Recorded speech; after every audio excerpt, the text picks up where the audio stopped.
নমস্কার দর্শক বন্ধুরা, রেপ স্পোর্টসের পর্দায় আপনাদের সকলকে আরেকবার স্বাগত। আমি রাহুল। আর এই মুহূর্তে ইস্ট বেঙ্গল ফ্যান্সদের জন্য খুশির খবর। তারা হয়তো এক্সপেক্ট করছিল যে তারা ফার্স্ট অ্যানাউন্সমেন্টটা কোনো প্লেয়ার সাইনিং এর পাবে, কিন্তু নয়। সিজনের প্রথম অ্যানাউন্সমেন্টটা তারা পেল তাদের হেড কোচ অস্কার ব্রুজোর কন্ট্রাক্ট এক্সটেনশনের। আরো এক বছর অস্কার ব্রুজোর উপর আস্থা রাখছে ইস্ট বেঙ্গল ক্লাব ম্যানেজমেন্ট। আপনারা তো অনেকেই বলবেন যে এটা নতুন কি, আপনারা সকলেই আশা করছিলেন যে অস্কার ব্রুজো ইস্ট বেঙ্গলেই থাকবে, কিন্তু নয়। অতটা সহজ ছিল না, অতটা কনফিডেন্ট ছিল না কিন্তু ক্লাব ম্যানেজমেন্ট। তার কারণ গত সিজনটা শেষ হওয়ার পর বহু কারণে কিন্তু অস্কার ব্রুজো অসন্তুষ্ট হয় ক্লাবের উপর। তার কারণ তিনি কিন্তু নিজের মতন প্লেয়ার চয়ন করতে পারেনি। সেভাবে চোট প্রবণ ফুটবলারকে নিয়েই তাকে গোটা সিজনটা কাটাতে হয়েছে।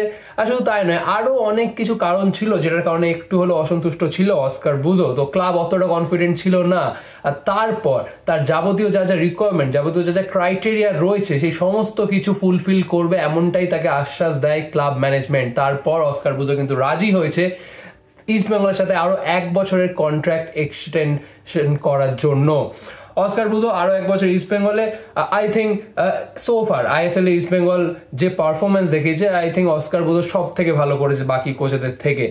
কারণ আগের বছর প্রথম 6টা ম্যাচ আইএসএল হারার পরও তিনি ইস্ট বেঙ্গলকে 28টা পয়েন্ট কিন্তু পাইয়ে দেয়, যেটা ইস্ট বেঙ্গলের জন্য এখনো পর্যন্ত হাইয়েস্ট আইএসএল এ। সেই কারণে ম্যানেজমেন্ট কিন্তু তারপর আস্থা রাখছে। তারা আস্থা রাখছে যে নেক্সট সিজনে আরো ভালো করবে দল অস্কার ব্রুজনের তত্ত্বাবধানে। আর এইবার কিন্তু অস্কার ব্রুজনের হাতেই কিন্তু প্লেয়ার চয়নের যে লাইসেন্সটা সেটা কিন্তু তুলে দিয়েছে। অস্কার ব্রুজো নিজে যেই ফরেনার গুলোকে পছন্দ করছে সেইগুলোকেই শর্ট লিস্ট করছে কিন্তু ক্লাব ম্যানেজমেন্ট, সেগুলোকেই আনার চেষ্টা করছে ক্লাব ম্যানেজমেন্ট।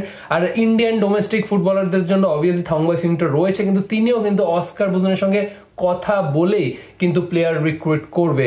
এই কন্ট্রাক্ট এক্সটেনশন নিয়ে ইমামি পক্ষ থেকে বিভাস আগরওয়াল তিনি কিন্তু জানিয়েছেন যে অস্কার ব্রুজোর মেন্টালিটি আর ক্লাবের মেন্টালিটি ম্যাচ করে। ক্লাবের যে ভিশন আর অস্কার ব্রুজোর ভিশন এটা কিন্তু ম্যাচ করে। সেই কারণে তাদের কিন্তু কোনো কারণ ছিল না অস্কার ব্রুজোকে ছাড়া, আর সেই কারণে এই কন্ট্রাক্ট এক্সটেনশন।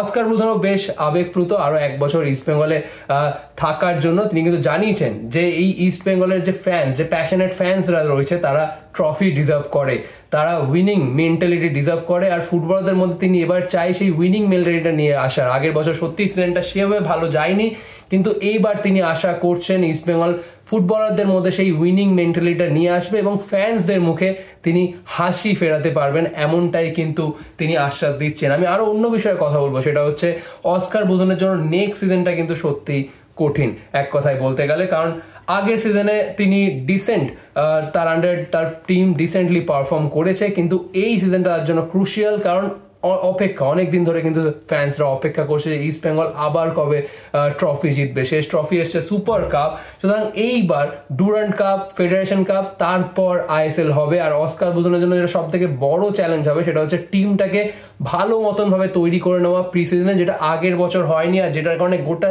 সিজন কিন্তু টিমটাকে ভুগতে হয়েছে।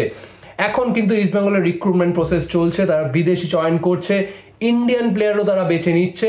সুতরাং এইটা শেষ হওয়ার পর অস্কার ব্রুজোকে কিন্তু ভালোভাবে প্ল্যানিং করতে হবে গোটা সিজনটা। ডুরান্ট ফেডারেশন কাপে তারা কি করবে, ফুল টিম কি না হবে, এবং তারপর আইএসএল এর প্ল্যানিং তাদের কেমন হবে, এই সমস্ত বিষয় নিয়ে আই থিঙ্ক একদম নিখুঁতভাবে প্ল্যানিং হওয়া উচিত অস্কার ব্রুজোনের।